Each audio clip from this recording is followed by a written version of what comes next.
Bonjour à tous, avec l'aide de Dieu, nous allons étudier une sikha du Rabbi sur la fête de Purim du volume 21 de l'Ikouté Sichot. C'est raconté dans le Midrash qu'après que les lettres de Haman ont été cachetées, ont eu l'accord du roi Achashverosh sur ce décret d'exterminer tout le peuple juif, et Achashverosh l'a donné dans les mains de Haman, eh bien Haman il est parti avec toute son équipe, il était tout content, et ils ont rencontré Mordechai. Mordechai, lui, à ce moment-là, il a vu 3 enfants qui venaient de l'école, Shayubain mi bet hasefer. Et il a couru derrière ses enfants. Alors Haman et de son équipe, ils ont suivi Mordechai pour écouter qu'est-ce que Mordechai va leur demander. Mordechai est arrivé chez ses enfants. Et il a demandé à un enfant, Psok li psukecha, dis-moi ton verset.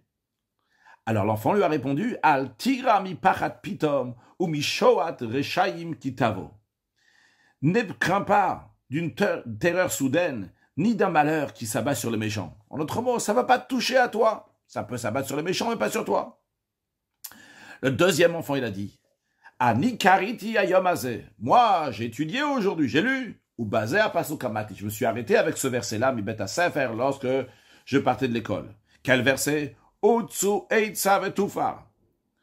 Vous pouvez faire des complots, mais ils vont échouer. Dabru davar. Vous pouvez parler des choses, prendre des résolutions. Velo yakum, ça va pas tenir. Ki manukel, car Dieu est avec nous. Le troisième enfant, il a dit, Vadzikna aniu, vadse vani esbol, ani asiti, vani esa, vani esbol, va malet. C'est Hachem qui dit au peuple juif, jusqu'à votre vieillesse, je resterai le même pour vous. Jusqu'à l'âge extrême, je vais vous porter. Comme je l'ai fait, je continuerai à vous porter. Je vous soutiendrai, va à malet, et je vous sauverai. Ça, c'est ce que les 3 enfants, ils ont dit à Mordechai. Lorsque Mordechai a entendu leur réponse, Sachag vayasameach simcha gdola. Il a ri, il était très joyeux. Alors Haman lui a dit, pourquoi cette joie? Qu'est-ce que tu as entendu de ces enfants qui sont tellement joyeux? Mordechai lui a répondu, pour les bonnes nouvelles qu'ils m'ont annoncées, que je ne dois pas avoir peur du mauvais complot que tu as comploté sur nous. Lorsqu'Haman il a entendu ça, tout de suite il s'est mis en grande colère, il a dit, eh bien, ce que je vais toucher en premier, j'ai envoyé ma main sur les enfants en premier. Bien, ça c'est ce que le Midrash nous raconte. Le Rabbi dit, la raison dans le sens simple pourquoi Mordechai était très joyeux d'entendre ces versets-là des enfants, c'est parce qu'il a vu une prophétie.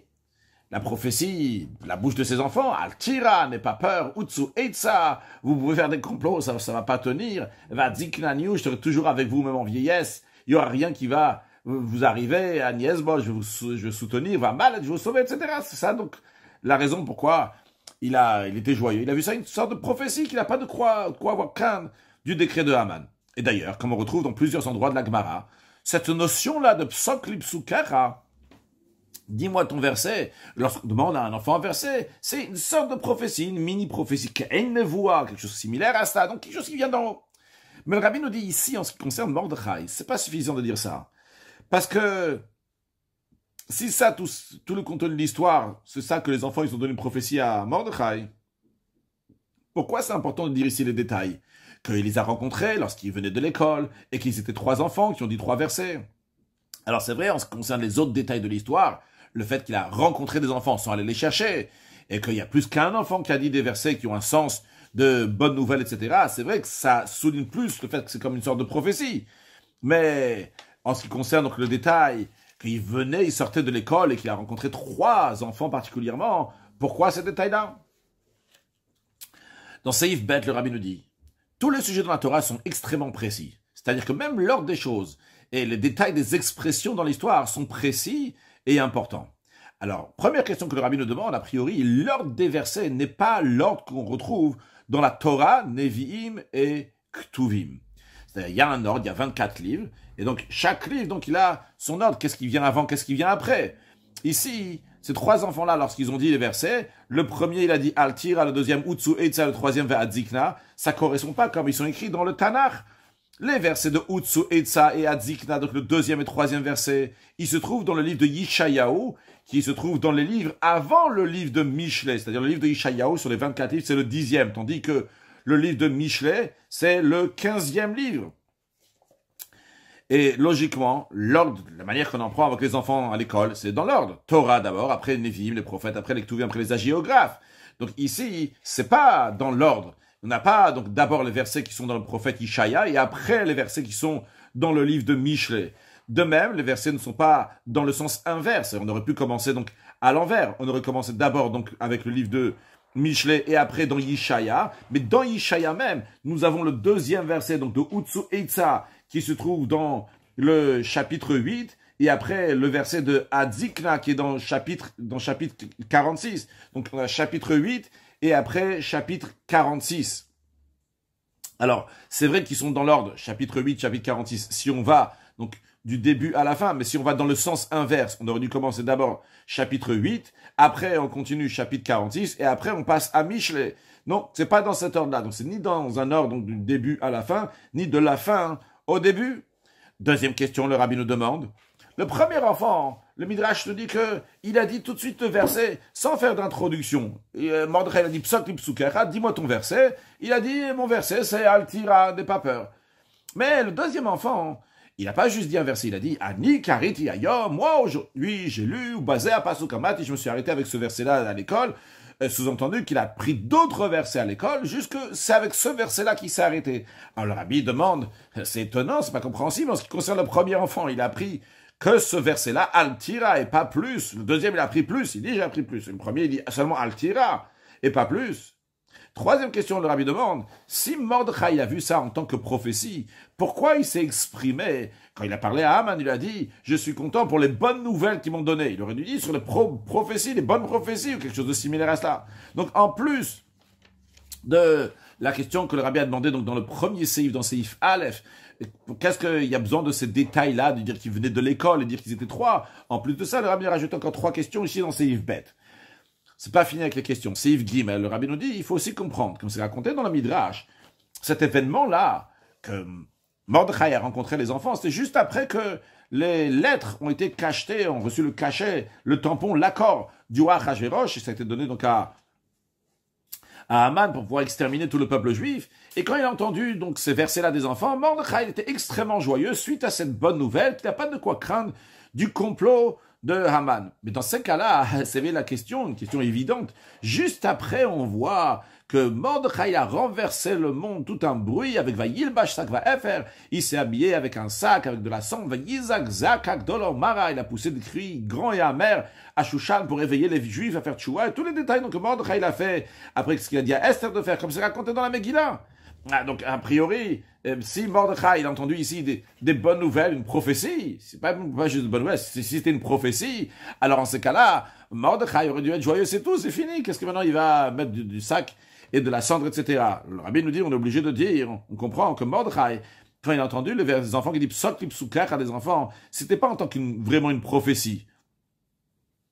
Dans ces cas-là, il faut comprendre en quoi il était tellement joyeux. Si c'était une prophétie, il serait pas mis triste non plus. Mais d'un autre côté, dans quoi il était joyeux, s'il a entendu ces versets des enfants, mais c'est pas encore sûr que tout va bien se passer. La preuve, c'est que après, il commence à crier amèrement dans la ville. Alors, pour comprendre la réponse à ces questions, le rabbi nous dit dans Seif Dalet, tout d'abord introduire et dire, à savoir que le décret était d'exterminer, de tuer et d'anéantir tous les juifs, du plus jeune au plus vieux, enfants et femmes. Maintenant, qu'est-ce qui a amené ce décret-là? Eh bien, il y a deux choses. Il y a ce qui est raconté noir sur blanc dans la Megillah. Deuxièmement, basé sur ce que Chazal, Chachamim, Zichron, Livracha, nos sages de mémoire bénis nous disent. Alors, dans Seif Dalet, tout d'abord, le rabbi nous dit qu'est-ce qui est écrit noir sur blanc dans la Megillah. Après, on va voir dans Seif He, qu'est-ce que nos sages disent. Dans la Megillah, c'est raconté que le décret il a commencé par le fait que le roi Achashverosh avait ordonné que tous les serviteurs du roi vont se prosterner, s'agenouiller à Haman. Mais où Mordechai lo yichav lo yishtachav, Mordechai ni il s'agenouillait ni se prosternait à Haman. Et là, vaïmale Haman chema, Haman s'est rempli de colère. Et Haman a trouvé indigne de juste s'occuper de Mordechai seulement. Pourquoi? Parce que lorsque Haman il a enquêté, Higidulot à Mordechai, ils ont dit il y a un peuple de Mordechai, c'est une histoire de peuple ici. Et donc, Haman il a voulu exterminer tous les juifs, le peuple de Mordechai. C'est-à-dire, le rabbi nous explique, lorsque Haman il a enquêté, pourquoi Mordechai se prosterne pas à lui? il a découvert, c'est pas pour une affaire personnelle de Mordechai, parce que Mordechai fait partie du chef du Sanhedrin. Le Sanhedrin, c'était le grand tribunal de 70 avec le 71e au-dessus. Et Mordechai faisait partie de ce Sanhedrin-là, ou bien parce que le Mordechai est un dirigeant du peuple juif, ou quelque chose de similaire, et c'est la raison pour laquelle il ne se prosterne pas. Non, il a découvert autre chose. Higidulo et a Mordechai. Ils lui ont dit, c'est le peuple de Mordechai, c'est pas juste Mordechai, c'est l'idéologie de ce peuple. Mordechai Asheru Yehudi, c'est un Yehudi, c'est un juif qui est modé, qui avoue, et qui a affaire uniquement avec Akadosh Baruch Hu, avec Dieu, et non pas avec idolâtrie ou avec toute personne qui se prend pour une idole. Et vu que il est Yehudi, il a la Emouna uniquement dans Hachem, et il nie toute formule d'idolâtrie, toute chose qui se donne importante, une existence personnelle. Alors lorsque Haman il a entendu ça va y malé Haman s'est rempli de colère, la grande colère de Haman. Et vu que Mordechai lo yichav lo yishtachav, pourquoi Mordechai se prosterne pas? Parce que hu Yehudi les Juifs. C'est la raison pour laquelle que vayives beinav lishloach yad Mordechai levado. Il a dit, je vais pas juste tuer Mordechai. Parce que, qu'est-ce qui cause à Mordechai qui ne se prosterne pas à moi? C'est pas juste Mordechai, lui, son affaire personnelle. Mais c'est quelque chose qui se trouve dans tous les Juifs. C'est l'étincelle divine qui existe chez tous les Juifs. Minar ve'ad zaken tavenashim. Le jeune, l'enfant, le vieux, tout le monde. Les femmes. Pas seulement Mordechai. C'est la raison pour laquelle que, finalement, Haman, il a compris que c'est pas juste Mordechai qui ne reconnaît pas Haman, mais tout le Mordechai, tout le peuple de Mordechai, ils ne reconnaissent pas du tout l'existence de Haman, et c'est sûr qu'ils vont pas se prosterner à lui.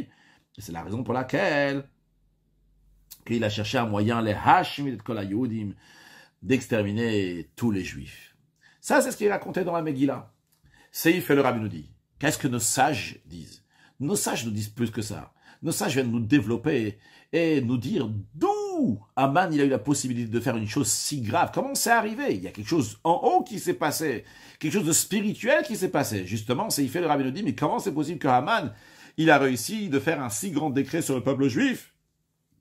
Eh bien, nos sages disent que ce qui a entraîné à cela spirituellement, parce qu'ils se sont prosternés à l'idolâtrie. C'était à l'époque de Nebuchadnezzar, car à savoir que la fête de Purim se passe entre la destruction du premier temple et la reconstruction du deuxième temple, donc les 70 ans d'exil qu'il y avait entre le premier et le deuxième temple. Et Nebuchadnezzar, qui a détruit le temple, il avait amené le peuple juif en exil, et là-bas il a fait une grande idole, et il avait dit à tout le monde, sans exception, de se prosterner. Donc les juifs aussi là-bas s'étaient prosternés. Donc, qu'est-ce que ça veut dire que les Juifs sont prosternés? C'est-à-dire, le Rabbi traduit ça, que chez le peuple juif, il y avait une action, même si c'est une action qui se fait seulement extérieurement, qui est faite sans aucun cœur, sans aucune intention, sans y croire vraiment. Mais ils ont fait une action qui est le contraire de Nekudat Hayad ou du point juif. Faire Avodazara, l'idolâtrie. Et ça touche dans l'essence du lien entre le juif et Akadosh Baruch Hu. Et c'est la raison pour laquelle, qu'en conséquence, il y a eu un décret d'extermination, Rahman al-Nistan, que Dieu en préserve. Pourquoi? Parce que toute l'existence du juif dépend de leur lien avec Akadosh Baruch Hu. Si Chaz et Shalom, ils sont détachés d'Akadosh Baruch Hu, même que c'est fait uniquement de manière superficielle, sans cœur, sans y croire, mais ça, sans conséquence, ça fait qu'ils peuvent plus exister. Ils n'ont pas de leur lien avec Akadosh Baruch Hu, ils sont détachés, Chaz et Shalom, de Dieu. Et ça, c'était le souci de Mordechai, à tel point que Vayil Bashtat Va'efer, qui s'habillait de sacs, de cendres, Vayizak Zakak Dolor Mara, qui a crié un cri grand et amer dans les villes de Shushan. Pourquoi? Parce que Mordechai Yada et Kol Hashana Sa. Megillah nous dit que Mordechai a su tout ce qui s'est passé. C'était pas juste les infos que Haman il a dit, il voulait tuer le peuple juif, c'est ça qu'il a su. Non! Dans la Chassidut, on nous dit Mordechai Yada, Mordechai savait quoi? Qu'est-ce qui a été fait? C'est-à-dire, qu'est-ce qui était la raison du décret de Haman? C'est la raison pour laquelle que Mordechai il craignait, il avait un souci, il dit peut-être le fait que les Juifs sont prosternés à l'idole, Chaz v'Shalom, que Dieu en préserve, c'était Begeder chez la Vodazara, c'était dans le critère de l'idolâtrie. Et même s'ils sont prosternés uniquement extérieurement, c'est-à-dire qu'ils y croient pas, mais ils l'ont fait concrètement, ça montre quand même que la Emouna, la foi en Dieu qui est chez eux, n'est pas tellement dévoilée. C'est vrai qu'elle est à l'intérieur d'eux, mais elle n'est pas dévoilée. Parce que si le point juif, la émouna du juif, serait dévoilé chez eux, ça aurait influencé, qu'ils vont même pas réussir à toucher, la Vodazara va pas réussir à toucher même les vêtements de la personne. C'est quoi les vêtements de la personne? En l'occurrence, les vêtements du juif. Chacun, il a des vêtements spirituels avec lesquels il s'exprime. Ce sont la pensée, la parole et l'action. De la même manière qu'on peut changer de vêtements, on peut changer d'action, on peut changer de parole, on peut changer aussi la pensée. Donc c'est les vêtements. Et là, Admour Azakan dit dans le Tanya qu'un juif il est tellement attaché à Dieu, eh bien la Avodah Zarah, l'idolâtrie, ne peut même pas le toucher dans les vêtements extérieurs de Emunat Hashem Echad, quelque chose qui est contre la Emunat de Hashem Echad. Un juif ne va pas faire quelque chose qui est contre la foi en Dieu, même juste extérieurement dans la pensée, parole, action. Et si vraiment chez ces juifs-là, Mordechai se dit, si les juifs de son époque, chez eux, la Emunat était suffisamment fort, eh bien, ils sont arrivés à donner leur âme, se sacrifier pour ne pas faire même pas une action, même si c'est sans aucun cœur, même s'ils n'y croient pas, une action qui est contre la Emouna de Dieu, ils l'auraient pas fait. Par exemple, s'ils se prosternaient à l'idolâtrie, même s'ils n'y croient pas du tout.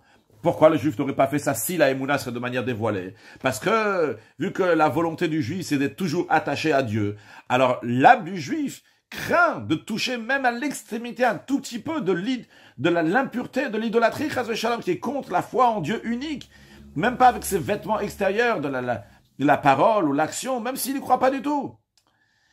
Et c'est pour ça que Mordechai savait que la manière d'annuler le décret, c'est d'éveiller chez les Juifs l'étincelle divine qui existe déjà, qui est déjà là, l'éveiller. Mais cette étincelle-là qu'il se dévoile, que justement cette qualité de Mordechai, la qualité du peuple de Mordechai, que qui se prosterne pas, il ne se genouille pas, eh bien va rentrer dans tous les vêtements de l'âme, dans la pensée, dans la parole, dans l'action, jusqu'à qu'il va faire Messirut Nefesh, va donner sa vie pour sanctifier le nom de Dieu concrètement.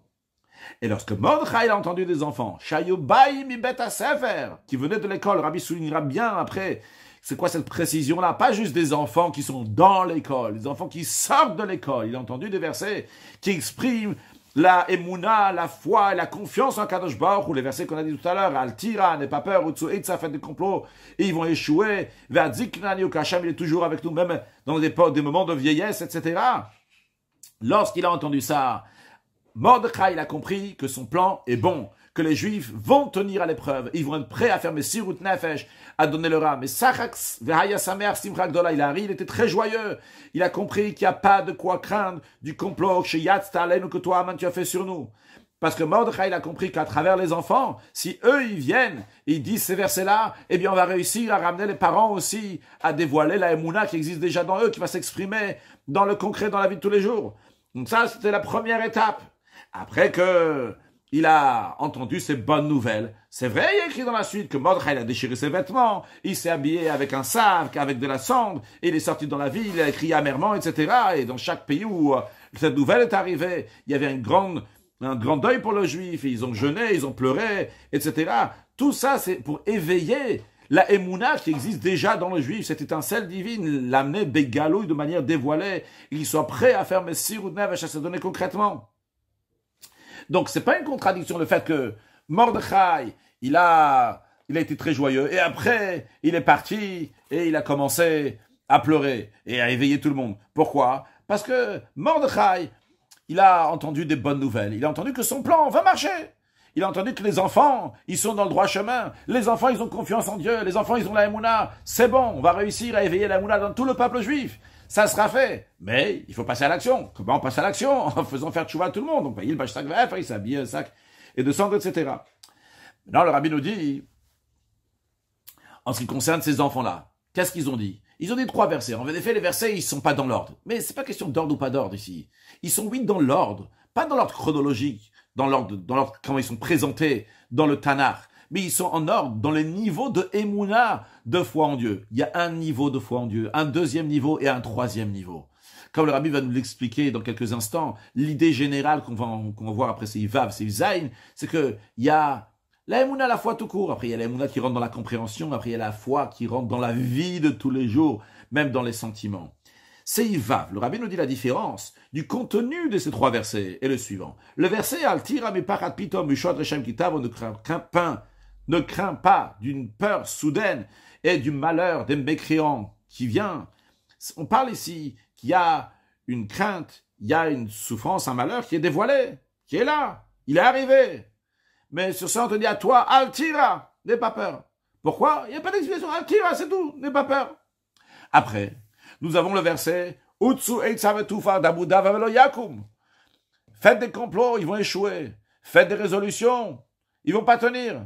Ici, on ne parle pas ici d'un malheur qui est concrètement là. On parle, et ça, il y a un complot, un davar, une résolution, qui risque d'amener plus tard à une souffrance. Et dans ce cas-là, pas seulement qu'on dit que ça va s'annuler, qu'en effet, que tout phare, loyakum, ça va partir, mais encore plus que ça. Il y a même une raison ici, qui manoukel, car Dieu est avec nous. Après, on a le troisième verset, qui dit, Dieu, il dit au peuple juif, vous allez être vieux, très âgés, je serai toujours le même, je vais toujours vous porter, je l'ai fait d'ailleurs jusqu'à présent, je vous soutiendrai, je vais vous porter et je vais vous sauver. Ici, on ne parle même pas ici qu'il y a une souffrance, il n'y a pas de malheur qui arrive ici, ni de manière dévoilée, ni qu'il y a un complot qui risque d'amener un malheur. On parle ici, Ziknaveseva, la vieillesse, grande vieillesse. C'est un processus qui est tout à fait naturel dans la créature que Dieu a créée. Et malgré ça, on dit, t'inquiète pas, Ani Hu, je suis le même, Akadosh Baruch Hu, il dit, Ani Esbol, je porterai. Et pas seulement ça, même Ani Asiti Vaniesa, je l'ai déjà fait dans le passé, et je vous soutiendrai. Alors, dans le sens spirituel, ces trois versets-là montrent sur trois niveaux dans la Emouna, dans la foi et la confiance en Kadosh Baruch Hu, qui amène à Messirut Nefesh, don de soi du peuple juif, qui se donne à Kadosh Baruch Hu. Le premier verset qui dit, Altira me pachat pitom bishod rechaim kitavo, ne crains pas d'une peur soudaine et du malheur des mécréants qui vient. On est en train de dire ici, par rapport à la Emouna, la foi en Dieu, la confiance en Kadosh Baruch Hu, bien que dans les règles de nature, quelqu'un il s'affole, s'il est bouleversé d'une peur soudaine, du malheur d'un mécréant, mais chez quelqu'un qui est mamine, quelqu'un qui a la foi en Dieu, quelqu'un qui a un juif, il n'y a pas cette crainte-là. Il n'a même pas besoin d'explication sur ça. C'est son sentiment naturel. Ça ressemble à ce que nos sages disent. Tout ce que Dieu y fait, c'est pour le bien. Ici, il n'y a pas de quoi avoir peur ici. Il y a quelqu'un qui dirige le monde. T'inquiète pas. Bien que dans les règles de la nature, tu devrais avoir peur. Altira, n'aie pas peur. Il n'y a pas d'explication, c'est comme ça, Altira, c'est dans la nature, c'est dans les gènes du juif, dans les gènes d'un croyant. Après, il y a un niveau encore plus haut dans la foi en Dieu. C'est Utsu Eitza. Faites des complots, faites tout phare, ils vont échouer. Dabou Dava, faites des résolutions, Velo Yakum, ils ne tiendront pas. Non seulement qu'il n'a pas peur, qu'il ne craint pas, mais c'est pas juste qu'il ne craint pas quelque chose. Pour lui, c'est clair, c'est net, c'est évident, il n'y a pas de doute que les complots vont échouer, que les résolutions, ils vont pas tenir. Et il a même une raison à cela. Qui manoukel, car Dieu est avec nous. Après, il y a un niveau encore plus haut. Va ziknaniu, va tsevani esbol. Jusqu'à la vieillesse, jusqu'à l'extrême vieillesse. Je vais vous porter. Qu'est-ce que ça veut dire ici? Que même lorsqu'il s'agit des règles de la nature, c'est des règles de la nature que Dieu a fait dans la nature. Eh bien, ça aussi n'a pas de gouvernance sur le peuple juif. Il n'est pas influencé par ça.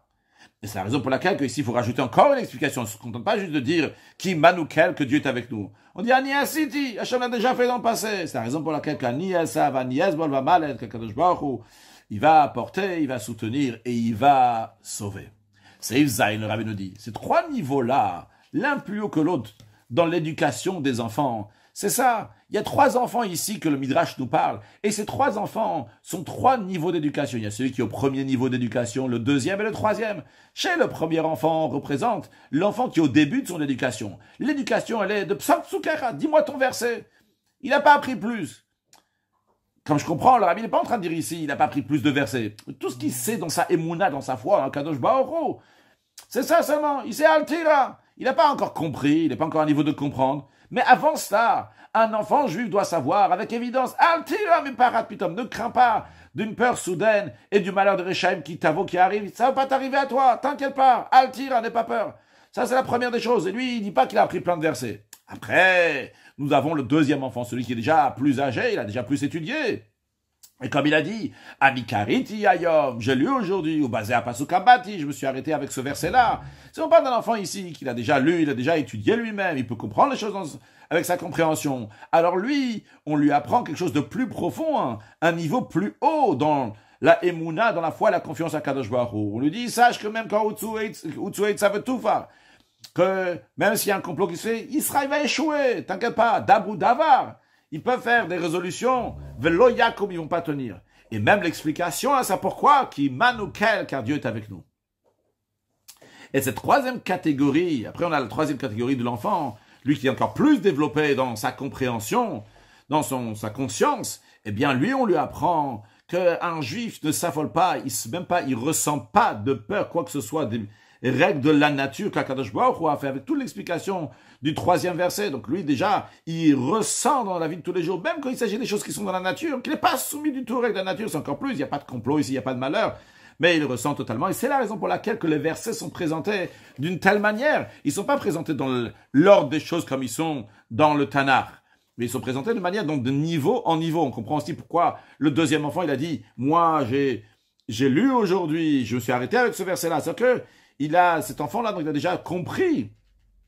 Il a une compréhension dans sa émouna. C'est pas juste une émouna, donc, de base, comme le premier enfant. C'est Ifret, non, le rabbi nous dit, lorsque Mordechai a entendu ces versets-là des enfants, et quand est-ce qu'il les a entendus? Quand il était baïmi bet à Sefer, lorsqu'ils venaient de l'école, c'est-à-dire que leur éducation était d'une telle manière que pas seulement lorsqu'ils sont dans les murs de l'école, ils sont dans le bet à Sefer, là-bas, on les éveille, on les chauffe, et on leur donne de la émouna, de la foi en Dieu, mais sirut nefesh, don de soi, al tiran, on leur dit là-bas n'aie pas peur, mais là aussi à l'école, on leur explique même, le 2e enfant qui l'a compris, etc., mais Mordechai a vu que c'était pas juste à l'école, c'est même quand ils sortent de l'école, ils sont encore équipés avec ce qu'ils ont appris dans l'école, ils étaient baïs bet à Sefer. Quand ils vont rentrer chez eux à la maison, ils ont encore ces versets avec eux, ils ont encore cette émouna, ce bitachon, cette foi et confiance en Dieu. Alors, Sachag va sa mère Simcha Gdola. Il était très joyeux, parce que des versets de ces enfants-là, il a vu que l'étincelle juive est entière chez tous les juifs. C'est la raison pour laquelle, même s'il y a des juifs chez eux, cette étincelle n'est pas encore dévoilée. Mais ces enfants-là vont éveiller ça. Quand ils vont rentrer chez eux à la maison, ils vont ramener cette émouna, ils vont ramener ce bitachon, cette foi et cette confiance. Basé sur ça, le rabbi nous dit ici, on comprend pourquoi Mordechai, il a dit à Haman, il a dit, B'sorot tovot shebisrun, les bonnes nouvelles qu'ils m'ont données, que je ne dois pas avoir crainte de ton complot. Il n'a pas dit que c'était une névoie, une prophétie. C'était des bonnes nouvelles. Les paroles que les enfants, ils ont dit, ça c'est des bonnes nouvelles. C'est quoi la bonne nouvelle? Que l'étincelle juive, la Messiut Nefesh, le don de soi, ça va annuler le décret de Haman, ils existent chez tous les juifs. Et donc, je leur affaire, j'ai pas de quoi avoir peur de complot. Et quand Haman, il a compris ça, Miyad Kas Haman Aracha. Haman, il s'est mis en colère, il a dit, c'est ces enfants-là que je vais toucher en premier, que je vais tuer en premier. Parce que dans ces enfants-là, il a vu la suite et la cause de l'oïkav, l'oïchtachav, ceux qui se prosternent pas à lui, ça vient justement de cette éducation, cette foi, cette confiance que ces enfants, ils ont, que quand ils voient Haman ou une avodazara, l'oïkav, l'oïchtachav, ils vont pas se prosterner. Et ils ont dit, c'est eux que je vais toucher avant tout le monde. C'est peut-être le rabbi nous rajoute un point basé sur tout ce qu'on a expliqué. Il nous dit que d'après ça, on va mieux comprendre ce que nos sages disent, de mémoire béni, Chazal, Kimu ve Kiblu Ayudim. Il y a un verset dans la Megillah qui dit que Kimu, ils ont accompli, ils ont reçu les Juifs. Et nos sages disent, c'est quoi cette expression de Kimu ve Kiblu? C'est Kimu, ils ont accompli Mashi Kiblu Gvar, ce qu'ils ont déjà reçu dans le passé. Et justement, nos sages disent qu'à Purim, c'est annulé Moda Rabaloraita, le fait que le peuple juif pouvait dire qu'ils n'ont pas vraiment reçu la Torah Chaz Shalom parce que Akadosh Baruch Hu les a obligés. Parce qu'en effet, lorsque c'était le moment du don de la Torah, Akadosh Baruch Hu est venu voir le peuple juif, il leur a mis la montagne sur eux. Har Gigit, la montagne comme un tonneau, comme ça au-dessus de la tête. Il a dit, vous recevez la Torah, vous êtes enterrés ici. Donc le peuple juif, en effet, ils ont dit qu'ils reçoivent la Torah. Entre parenthèses, dans Chassidut, c'est expliqué que Dieu leur a dévoilé beaucoup d'amour, et c'est pour ça qu'ils ne pouvaient pas dire non. C'est ça, cette idée-là du montagne qu'Akadosh Baruch Hu a mis sur eux. Mais en tous les cas, c'est pas venu du peuple juif lui-même, c'est venu qu'Akadosh Baruch Hu a poussé le peuple juif à recevoir la Torah. Alors ça, c'était au moment du don de la Torah. Donc les Juifs, ils auraient pu dire plus tard un jour, on n'a pas vraiment reçu la Torah, on a été forcés. Mais la Gemara, elle dit que Hada Kiblu Abima Achashverosh. À l'époque d'Achashverosh, les Juifs ont reçu de leur propre volonté, ils ont reçu la Torah. Et d'ailleurs, dans la Chassidut, c'est aussi expliqué, donc dans le même esprit, sur le verset, que les Juifs ont pris sur eux ce qu'ils avaient commencé à faire. Il y a ici une Kabbalah, ils ont pris sur eux ce qu'ils ont commencé. Et c'est expliqué dans la Chassidut qu'un matin Torah, c'était seulement le commencement. Parce que la Messirut Nefesh du peuple juif, recevoir la Torah, c'est vrai, ils ont dit Nas Nishwa, on va faire, après on va comprendre, mais ça c'était d'en haut. Dieu a mis la montagne sur eux comme un tonneau, ils étaient obligés de prendre la Torah. Mais à l'époque de Purim, les Juifs ont pris sur eux-mêmes. C'est une Kabbalah Mouchlem, ils ont pris totalement à travers la Messirut Nefesh de tout le peuple juif d'eux-mêmes. Et ça, donc c'était la finalité, la perfection du don, pas du don, de recevoir la Torah. Et de la même manière, le rabbi nous dit maintenant, de la même manière que Hechelu Lasot, ils ont commencé à faire un matin Torah. Mais comment ils ont réussi à avoir la Torah? C'était par le mérite des enfants. En effet, lorsque Dieu il a voulu donner la Torah au peuple juif, il a dit, je veux des garants. Et les seuls garants que Dieu a pris finalement, c'est que quand ils ont dit que les enfants vont être garants à étudier la Torah, c'est là qu'Akadosh Baruch Hu a été d'accord de donner la Torah. Alors le Rabbi nous dit, cette idée-là, que le peuple juif a reçu la Torah, à Matan Torah, il a commencé à recevoir la Torah, et c'était grâce aux enfants qui Akadosh Baruch Hu a donné la Torah, eh bien, et tout ça on le dit que c'était un potentiel seulement. Mais après, il y a Purim, les juifs qui ont reçu la Torah concrètement. Eh bien, le fait que c'est passé par les enfants, c'est aussi lié avec Purim, que le concret de Sirut Nefesh de Purim, c'est grâce aux enfants. La même manière aussi, le Rabbi nous dit, avec Kibela Yehudim, c'est-à-dire que les Juifs, ils ont reçu au moment d'Achashverosh. Ils ont reçu totalement la Torah, et la Torah qui a été reçue donc par la garantie des enfants. Eh bien, ça s'est passé aussi à Purim, par les enfants. Comme c'est connu que Mordechai, il a rassemblé 22 000 enfants pour étudier avec la Torah. Il a veillé dans ces enfants-là, le Sirut Nefesh, le don de soi, de manière dévoilée, concrètement, comme le sage disent, explique ça, donc raconte ça longuement dans les Midrashim. Et de la même manière que le chidouche de Purim, la nouveauté la particularité de Purim par rapport à Matan Torah, c'est que Matan Torah, la Messirut Nefesh du peuple juif était concrètement, les peuples juifs, ils ont donné leur vie concrètement. Parce qu'au don de la Torah, le peuple juif s'est engagé, potentiellement. Mais donc potentiellement, ça vient de l'âme, ça vient d'en haut. Mais à Purim, le peuple juif était prêt à donner leur âme concrètement, c'est donner le corps, et c'était ici-bas. De la même manière aussi en ce qui concerne les enfants qui étaient garants, qu'à Purim, c'était pas seulement par la force des pères, que les pères, les adultes, ils ont dit sur eux qu'ils prennent la Torah, mais ça s'est exprimé concrètement aussi chez les enfants. Encore plus que ça, c'est eux qui ont veillé ça chez les parents. Et c'est la raison pour laquelle, à ce moment-là, ils ont bien reçu ça, et c'était de manière entière, avec Kibel Ayod, les juifs ont entièrement reçu. Avant de voir le Seif Yud, l'enseignement, juste la réponse aux questions, on a compris donc pourquoi on nous dit qu'il y avait 3 enfants, parce que c'est 3 étapes dans la Emouna. On comprend aussi pourquoi on nous raconte quand ils venaient de l'école, c'est important ça, qu'ils revenaient de l'école, que même quand ils reviennent de l'école, ils ont encore l'étude de la Torah avec eux. On comprend aussi donc pourquoi l'ordre des versets qu'ils ont dit, parce que ça correspond à 3 niveaux de Emouna, une Emouna simple, après une Emouna qui est compréhensible, une Emouna qui est vécue même dans les choses de la nature. On comprend aussi pourquoi le deuxième enfant, il a dit, moi j'ai lu et je me suis arrêté là aujourd'hui, parce qu'il a lu, c'est-à-dire il a compris, il n'est pas juste comme ça un premier stade de Emouna. Et on comprend aussi pourquoi Mordechai, il a dit donc des bonnes nouvelles et non pas une prophétie, parce qu'en effet, c'était pas une prophétie, c'est des bonnes nouvelles que le plan de Mordechai va bien tenir.